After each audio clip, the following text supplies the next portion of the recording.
Sei. O Senhor é bom, suas misericórdias duram para sempre. Glória ao Senhor, exalta o nome do Senhor. Ele é bom em todo o tempo, suas misericórdias se renovam. Aleluia. Como é o Senhor, os que esperam em mim. Como é a guarda, a sua salvação. Suas misericórdias sobre mim sustentam.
Paz e coisas boas da parte de Deus.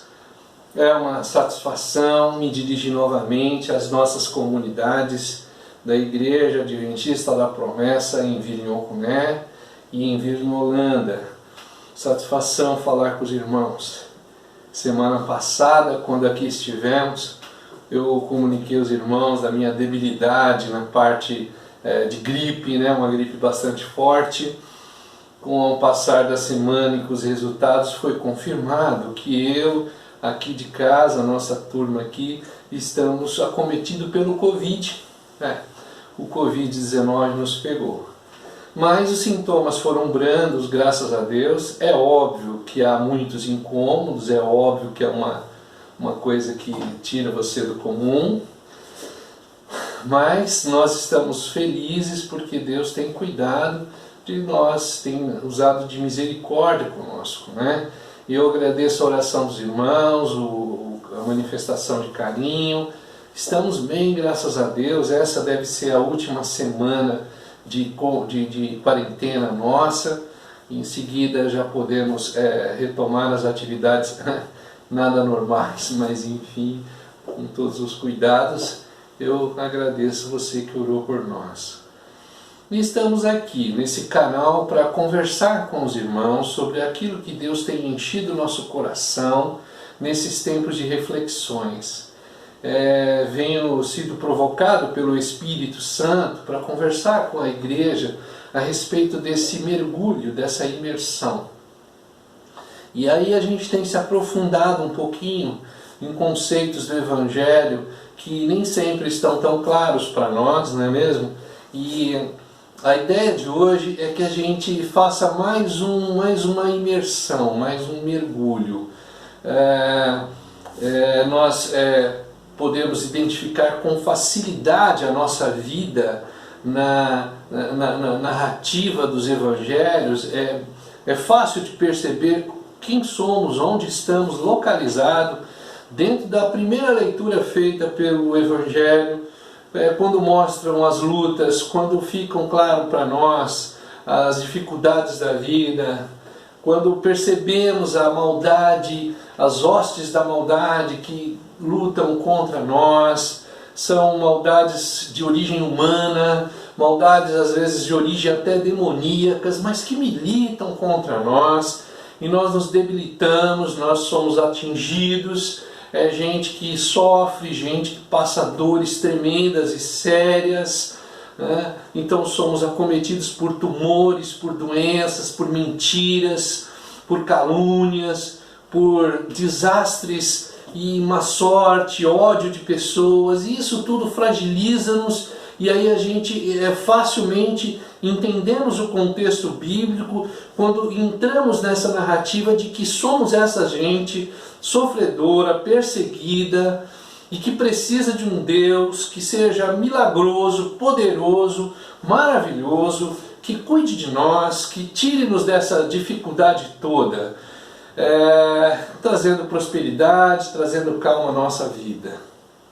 Bem, eu sou pastor promessista, sirvo a igreja, e eu creio de todo o meu coração num Deus que pode fazer tudo isso que eu acabei de falar. Creio nessa narrativa, creio no Deus protetor, creio que Ele é o milagroso, eu creio que Ele está cuidando de nós, e eu tenho visto os milagres dele acontecer. Eu vejo Ele mudando diagnósticos, eu vejo Ele proporcionando vida, levantando pessoas, resolvendo conflitos. É extraordinária a mão de Deus em nossa comunidade. Muitos que estão me ouvindo agora devem estar dando graças a Deus porque fazem parte de uma história assim, de um Deus que se revela, que se importa, que faz as coisas por nós, em nós, através de nós. Eu sei que o Senhor pode, e Ele está acima de todas as demandas, e Ele está sobre todas as coisas, e todas as coisas estão debaixo dEle, do seu governo. No entanto, eu venho tentando trazer a você um entendimento ainda mais profundo, que vá além dessa capacidade maravilhosa do poder de Deus. desse bem extraordinário que Deus nos dá.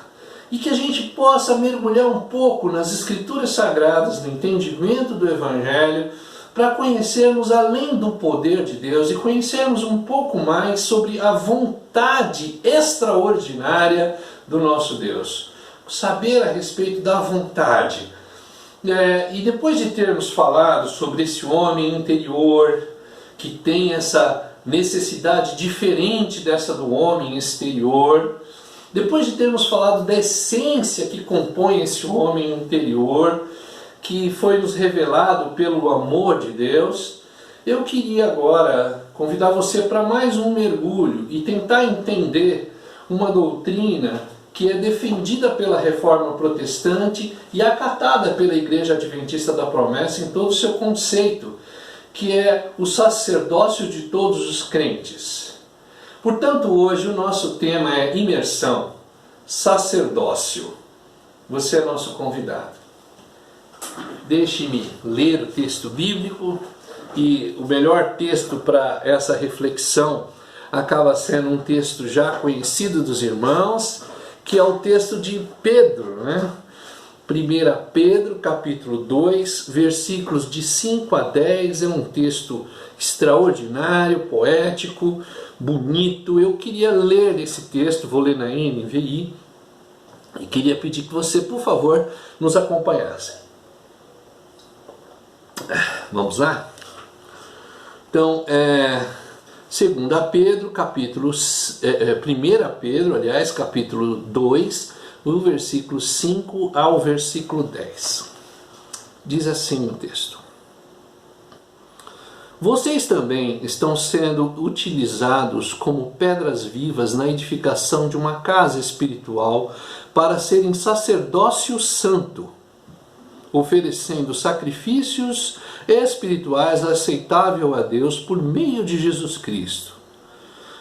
Pois assim é dito na Escritura: Eis que ponho em Sião uma pedra angular escolhida e preciosa, e aquele que nela confia jamais será envergonhado.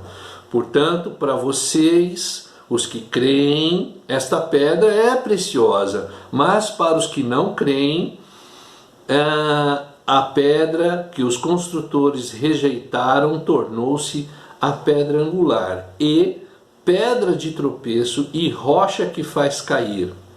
Os que não creem tropeçam, porque desobedecem a mensagem para o que também foram destinados. Vocês, versículo 9 agora. Vocês, porém, amém, graças a Deus, versículo 9 é lindo. Vocês, porém, são geração eleita, sacerdócio real, nação santa, povo exclusivo de Deus, para anunciar as grandezas daquele que o chamou das trevas para a sua maravilhosa luz. Antes vocês nem sequer eram povo, mas agora são povo de Deus. Não haviam recebido misericórdia, mas agora a receberam. Lindo texto. Deixe-me fazer uma oração para que o Senhor ilumine os nossos pensamentos. Senhor, nossa gratidão pela Tua Palavra. Toda vez que temos essa oportunidade de ler a Tua Palavra, chaveia em nossa mente esse tempo do Pedro, esse tempo dos Teus discípulos, da Tua igreja, tempo de formação, de perseguição, mas principalmente tempo de boa interpretação sobre a Tua vontade. Obrigado, Senhor, porque o Teu texto é bastante claro a nosso respeito. Por favor, nos ilumine para que todos que estão me ouvindo possam se sentir atraídos pela Tua Palavra e tenham a correta compreensão a respeito desse nosso sacerdócio, dessa nossa destinação, desse nosso propósito dentro do Teu reino para abençoar pessoas e proclamar as coisas do alto, em nome de Jesus. Amém. Amém. Que texto, irmãos, olha, eu vou falar para vocês, hein? O Pedro realmente foi excelente aqui.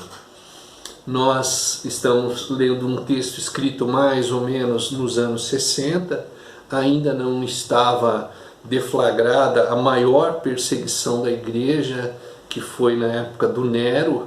O Nero foi imperador em Roma entre 54 e 68, a carta é escrita nos anos 60, de fato ele estava começando a sua perseguição, o que seria mais tarde implacável e reconhecidamente a maior perseguição feita aos cristãos, né? E o Pedro, talvez percebendo essa urgência, estava escrevendo um texto a todas as comunidades da região de Roma. Isso fica claro no começo do livro dessa carta, em capítulo 1 da primeira carta de Pedro, onde ele dá a destinação de 5 ambientes lá na região de Roma, né? Depois ele vai explicando quais são as implicações das pessoas terem recebido o Evangelho de Cristo e reconhecido Jesus como Senhor, que é complicada, né? Você vai ver lá a partir do versículo 13 as implicações a respeito da salvação, ligado a esse processo de santidade que as pessoas deveriam se manifestar santas também. E é bem interessante, tem até aquele versículo 15, né, 1:15, que vai falar que o Pedro diz que a gente deve ser santo porque o nosso Deus assim é. Então nós, como os servos dele, temos que procurar sermos como ele é, santo, né? No 22 em diante ele fala sobre a amabilidade, sobre esse dever do cristão de amar uns aos outros e amar ardentemente, diz o texto, né? Aí a gente cai no capítulo 2, que é esse capítulo que estamos agora e estamos vendo, que é um capítulo que fala de um crescimento. Isso é interessante. Você vai perceber nesse texto uma metáfora de crescimento, de edifício, de edificação. Então, vamos lá. Nós lemos a partir do versículo 5, né? Então, era bom lembrarmos que ele está falando para o povo, como fala hoje para nós, que antes o formato de serviço era o formato de sacerdote, né? A Igreja Católica medieval, né, até antes da Reforma, ela também seguia muito o script do Antigo Testamento de forma de cultuar a Deus, né? Então você sempre teve a figura desse sacerdote que agora ocupa o espaço do clérigo, que via os sacramentos que ele faz, que a salvação do homem é alcançada. Eles tinham uma roupa apropriada, né, estolas sacerdotais, eles tinham todo um paramento, umas coisas, tinha um lugar certo. Nesse período medieval a igreja tinha como um conceito a divisão entre quem era clero e quem era leigo, né? E o leigo só alcançava a salvação graças ao clérigo, né? E esse pessoal do clérigo tinha a função de perdoar os pecados, de fazer unção, extrema unção, inclusive, porque acreditava-se, né, da igreja daquela época, nessa necessidade de uma bênção final para que a pessoa escapasse do inferno, né? E quem fazia isso era o clero. E também era parte dele a possibilidade de transformar o pão e o vinho da ceia em corpo de verdade, né? A transubstanciação do corpo de Cristo, e assim eles conseguiam alcançar graça, alcançar salvação. Ou seja, há uma dependência total, né, desse pessoal. Bom, no pensamento de Lutero, né, na chegada da Reforma, ele não viu sentido em fazer essa diferença entre o clero e o leigo, né? Afinal, ele concluiu que todos os cristãos eram sim sacerdotes. Todos os cristãos podiam interceder uns pelos outros, podiam dar conselho uns aos outros, podiam pregar a palavra às pessoas, podia chegar-se a Deus, podia se apresentar em oração e em louvor, não necessariamente precisando dessa estrutura. Agora, fique claro que o Lutero não estava pensando em acabar com o que hoje entendemos ser a classe pastoral, os presbíteros, diáconos, não. Essas são funções dentro da comunidade do reino de Deus, que tem essas divisões exatamente para ajudar na ministração da palavra, na difusão das coisas do reino, mas não constituem pessoas especiais, pessoas superiores, melhores do que as outras. E ao contrário, são servas umas das outras, né? Ele também não queria dizer que cada cristão podia dar conta de si próprio, mas queria dizer que todos nós somos sacerdotes uns dos outros, somos a serviço uns dos outros, nós ministramos, nós admoestamos uns aos outros. Então Lutero, ele desenvolve essa doutrina junto com a ideia da comunidade dos santos, né? E juntos é que vamos entendendo isso. E aí o começo do texto do Pedro, no versículo 5, vai falar do sacerdócio santo. E lá no versículo 9 vai falar do sacerdócio real. Bom, são dois textos específicos para falar de sacerdotes, e eu queria trazer à mente, começando com o versículo 5, que fala desse sacerdócio. Vocês também estão sendo utilizados como pedras vivas na edificação de uma casa espiritual para serem sacerdócio santo, oferecendo sacrifícios espirituais aceitáveis a Deus por meio de Jesus Cristo.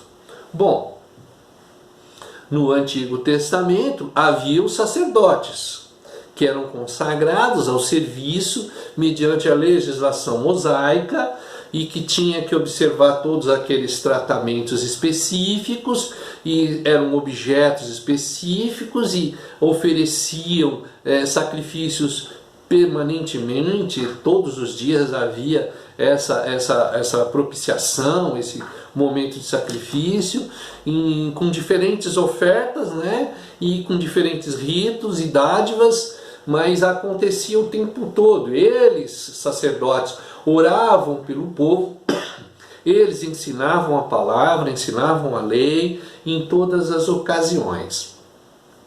Eles também, especialmente depois de Davi, deram-se o maior destaque, o texto da Bíblia vai mostrar isso, ao corpo de levitas, né? Que era um pessoal exclusivo da tribo de Levi, dedicado a essas tarefas de templo. Deles sairiam os salmos de louvores, as adorações e as execuções de sacrifício eram feitas por esse pessoal. No templo, inclusive no templo de Salomão, começado lá pelo Davi. Bom, o Pedro está aqui dizendo que tudo isso agora, tudo que acabei de narrar, que era feito pelos sacerdotes, tudo isso agora é feito pelos crentes em comunhão. Deus edificou uma nova casa e substituiu a casa nova pelo templo, ou o templo pela casa. Há uma casa espiritual feita de pedras vivas, que oferecem sacrifícios espirituais agradáveis a Deus. Veja, o versículo 5 vai dizer que vocês são sacerdócio santo para oferecer. Ou seja, o que era feito no Antigo Testamento por uma tribo específica, por um pessoal preparado, um pessoal nascido de uma linhagem específica, agora deve ser feito, pode ser feito por todos os cristãos. Por todos os cristãos. Não há mais essa exclusividade. Eles que intercediam, agora nós também, como cristãos, intercedemos. Nós também ministramos, nós também servimos diante de Deus e podemos fazer com que a presença de Deus se achegue a nós e ofereçamos a Deus os nossos sacrifícios de louvor, que são frutos de lábios que confessam o seu nome. Veja, já não é mais restritivo a uma tribo, a um pessoal, a uma nacionalidade. Então não faz sentido. E o versículo 5 ainda termina dizendo que por intermédio de Jesus Cristo, diz assim, olha, pedras vivas edificadas num espiritual sacerdócio santo, oferecendo sacrifícios espirituais aceitáveis a Deus por meio de Jesus Cristo, o que é extraordinário. Então, primeiro nós fomos conhecedores e salvos, né? Por Jesus Cristo. E agora nós estamos crescendo em Jesus Cristo. E nós recebemos a palavra, e essa palavra nos livrou das contrariedades que tínhamos com Cristo. E Cristo é uma pedra viva, logo nós nos tornamos também esses tijolos que são edificados, somos pedras vivas também, crescendo junto com Ele nesse edifício maravilhoso. Isso equivale ao Antigo Testamento, ao templo e às coisas específicas. Somos assim em Cristo, transformados esses novos pedras vivas, esse novo edifício. Então, essa transferência de prerrogativa que era dos levitas é transferida a Cristo. Mas como? Como isso é feito? Bom, Pedro tenta responder, aliás, ele responde nos próximos versículos, usando de 3 textos do Antigo Testamento que fala dessa messianidade que era esperada, né? O primeiro texto, ele usa de Isaías, capítulo 8, versículo 13 ao 15. Eu separei aqui, vou ler para a gente ganhar algum tempo. Isaías 8, de 13 a 15, o Senhor dos Exércitos é que vocês devem considerar santo, e Ele é que vocês devem temer, dele é que vocês devem ter pavor. Para os 2 reinos de Israel, ele será um santuário, mas também uma pedra de tropeço, uma rocha que faz cair. E para os habitantes de Jerusalém, ele será uma armadilha e um laço. Muitos deles, preste atenção nesse versículo 15, muitos deles tropeçarão, cairão e serão despedaçados, presos no laço e capturados. Já Isaías 28, no versículo 16, por isso diz o soberano Senhor, eis que ponho em Sião uma pedra já experimentada, uma pedra preciosa, pedra angular, para alicerce seguro. Aquele que confia jamais será abalado.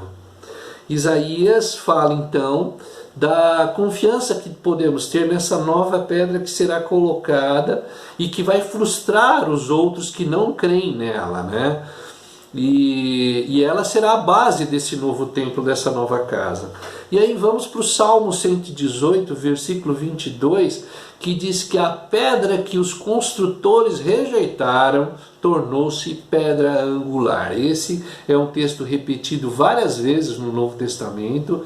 Você vai encontrar ele em Mateus 21, 42, Marcos 12, 10, Lucas 20, 17, Atos 4, 11, e vai achar aqui também nesse texto que nós acabamos de ler. Deus então deixa claro que vai substituir a casa, o sacerdote, e por um povo e uma casa espiritual erguida com a pedra em cima da pedra que foi rejeitada. E Pedro, após o versículo 5 desse texto que a gente leu, 1 Pedro 2, ele quer apresentar, portanto, a base bíblica. Há um novo sacerdote, aliás, há um novo sacerdócio, há um novo esquema de transferência, de conhecimento das coisas do alto, né? Que são feitas agora por todo cristão. Foi erguido sobre um sacerdote, que é Jesus Cristo, e formado em um templo e uma casa espiritual, que é a igreja. Então, do versículo 6 ao 8, o Pedro vai dizer que as Escrituras dizem isso. Eis que ponho em Sião uma pedra angular. É Isaías 28:16. No versículo 7 diz assim: portanto, para vocês que creem, esta pedra é preciosa, mas para os que não creem, serão dos construtores rejeitado, tornou-se pedra angular. Aí já é o Salmo 118:22. E por fim, no versículo 8, a pedra de tropeço, a rocha que faz cair, citando Isaías 18:13. Então, para vós estas pedras é preciosa, mas para os descrentes ela é pedra que faz cair. Bem, fica claro então que os judeus que rejeitaram Jesus caíram. Que é o que acontece com quem tropeça. Tropeçou, caiu. E essa queda condenou a nação judaica e, ao mesmo tempo que fez isso, alcançou os gentios. Então, a conclusão que temos é que quem crer em Jesus Cristo não será envergonhado. Cristo será a pedra preciosa. Quem crer não tropeça, mas é amparado. Aí a gente vai para o versículo 9, que versículo 9 diz: vocês, porém, são geração eleita, sacerdócio real, nação santa, povo exclusivo de Deus. Em contraste com os judeus, nós somos essas 3 ou 4 coisas que o Pedro diz aqui. Somos raça eleita, sacerdócio real, nação santa, povo exclusivo. E essa linguagem é a linguagem do Êxodo. Raça eleita era o povo de Israel. Portanto, é uma linguagem para nós agora. Agora somos nós os cristãos que são a raça eleita. Sacerdócio em realeza, ou seja, a tribo de Levi, com a missão específica, o sumo sacerdote, que no dia de Yom Kippur, no dia da expiação, fazia o sacrifício que era só dos judeus, mas agora isso foi transferido aos cristãos como sacerdócio real. Somos povo de propriedade exclusiva de Deus. Isso é texto de Deuteronômio 7:6, 14:2. É um povo exclusivo de Deus, com uma missão que era de Israel, agora é a missão dos cristãos. E qual é a missão? Bom, antes da missão tem uma outra coisa, que é o versículo 10, que diz que a gente não deve ser soberbo por causa disso, porque diz assim, antes vocês sequer eram povo, mas agora são povo de Deus, não haviam recebido misericórdia, mas agora receberam. Nós não éramos nada, irmãos, e agora temos esse privilégio. Mas isso não deve trazer soberba. E por que tudo isso é importante? Porque o sacerdócio santo é para todos os crentes em Cristo, que cooperam com o crescimento do reino de Deus. E que todos juntos ofereçamos o sacrifício agradável, ministramos uns aos outros, com encorajamento, com conselhos, com ajuda, com contribuição, com canção, com oração. Todos nós proclamamos o mundo as virtudes de Cristo. Essa é a ideia. Todos temos essa missão. À luz desse conceito, portanto, nós rejeitamos o homem especial. Nós rejeitamos aquela ideia do ungido intocável do Senhor. Isso não faz sentido na nova aliança. Não existe uma pessoa privilegiada especialmente dentro da igreja, preparada para fazer todas as revelações pela qual Deus comunica as coisas ao mundo. Nós rejeitamos. São autoridades de homens que querem promover-se com medo às pessoas. Nós rejeitamos isso, porque no Evangelho de Cristo todos somos tornados sacerdotes em Cristo Jesus, através de Cristo Jesus. E nós rejeitamos pelo poder das Escrituras. E nós rejeitamos em nome de Jesus pelo poder das Escrituras. Não existe isso. Então é errado a gente ficar falando que o púlpito é o altar. Eu entendo quando alguém fala isso, mas o púlpito não é mais esse lugar específico, né? E que o cantor da igreja é o levita. Isso são terminologias do Antigo Testamento que fogem da ideia do sacerdócio de todos os crentes, né? Então nosso serviço de culto, ele não pode estar concentrado apenas no pastor, ou no presbítero, ou no diácono. Ele está concentrado e distribuído, aliás, para que todos os cristãos façam parte desse movimento de distribuir o reino de Deus. Veja como isso é importante. O versículo 9 diz que somos sacerdotes, ou sacerdócio real, para anunciar as grandezas daquele que nos chamou das trevas para a maravilhosa luz. Quem é que anuncia isso? Quem nós anunciamos? Anunciamos a Cristo. E para quem a gente anuncia? Para todas as pessoas. Então todos nós, eu e você, tudo isso é responsabilidade nossa. Isso está para além da igreja, irmãos.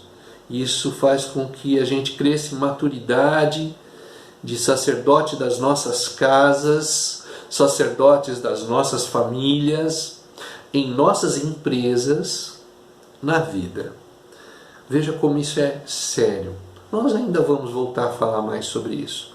Mas entenda, o seu sacerdócio é para anunciar as grandezas daquele que nos chamou. Faça isso todos os dias, em todos os lugares. Deus te abençoe. Pai, somente Deus, Ele te conhece. Só Ele conhece o seu interior. Só Ele conhece. Fale para Deus, conte para Ele o que você precisa. Ele pode resolver os seus dilemas. Ele é Deus. Aleluia. Glória a Deus. Somente Deus. Somente Deus é quem pode transformar um coração que ferido está. Somente Deus, somente Deus.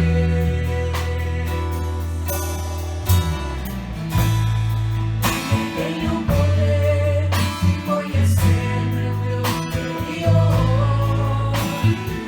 Homem nenhum vai dizer quem sou eu.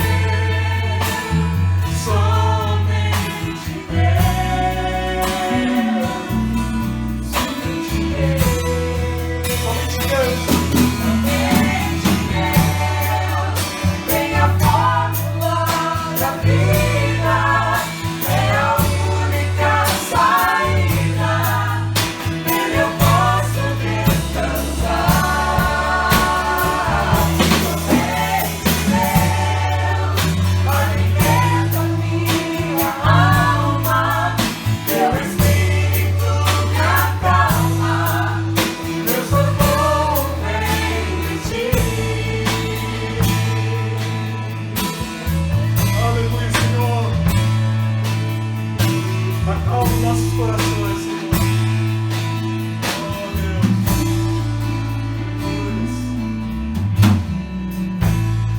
Somente Deus é quem pode entender o teu sofrer quando choras tua dor. Somente Deus, somente Deus. Ele é o Pai do eterno Criador. Aleluia. Ele é o Pai, o eterno Criador. Fale com Deus que Ele vai te socorrer. Somente Deus, somente Deus.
Amém.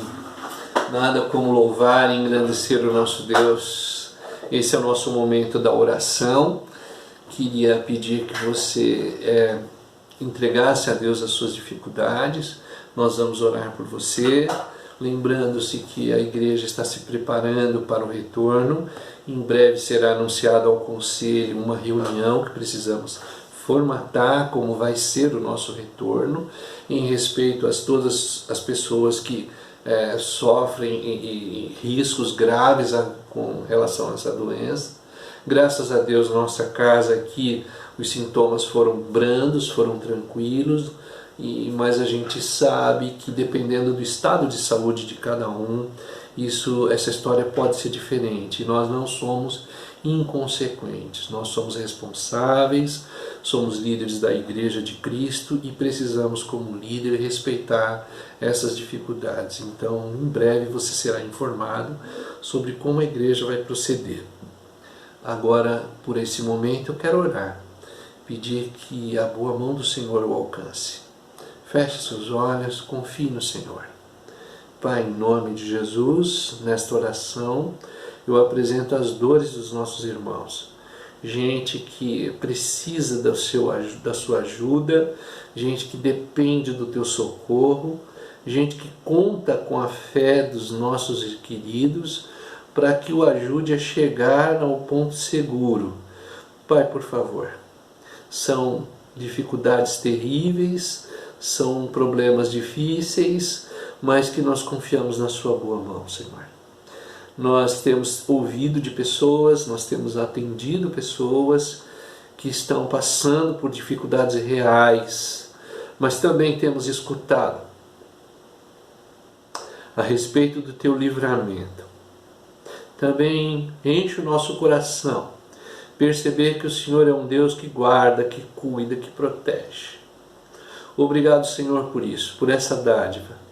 Te peço que a tua bênção alcance a nossa igreja, que os nossos irmãos se vejam como sacerdotes do teu reino, do teu evangelho, que possam abençoar vidas, alcançar pessoas e que se sintam envolvidos com essa causa.